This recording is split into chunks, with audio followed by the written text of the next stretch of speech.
Bonjour à toutes, à tous, merci de votre très belle fidélité. Il est publicain, collecteur d'impôts, autant dire qu'il n'est pas le bienvenu. Pourtant, c'est lui que voit Jésus. C'est lui que Jésus appelle. Viens, suis-moi. Combien sont-ils ces hommes et ces femmes qui aujourd'hui encore ne trouvent pas leur place dans nos sociétés, dans nos communautés, voire dans notre Église? En appelant cet homme non grata, en partageant le repas avec des publicains et des pécheurs, Jésus nous invite à élargir l'espace de notre tente, à élargir l'espace de notre cœur. Oui, la table du Seigneur est ouverte à tous. C'est la miséricorde qu'il désire.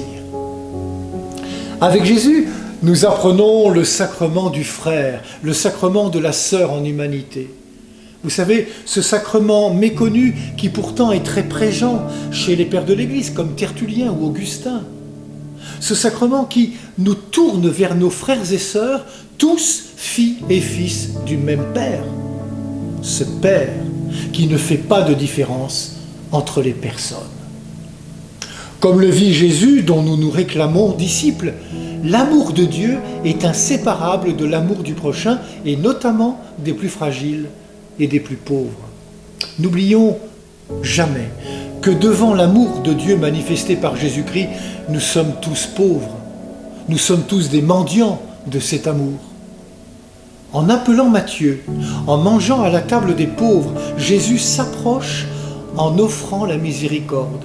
Autrement dit, la lumière qui vient éclairer le chemin que son amour nous propose de suivre. Viens, suis-moi. En 1662, le philosophe Blaise Pascal est à l'agonie. Il demande à son entourage la communion eucharistique, mais ses difficultés de déglutition les empêchent d'accéder à sa demande.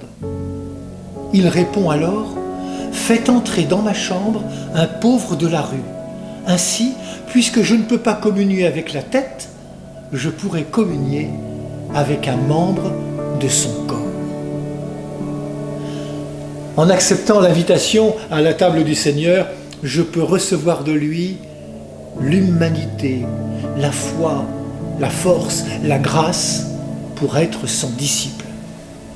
Bonne journée à toutes et à tous. Merci de votre bonne fidélité.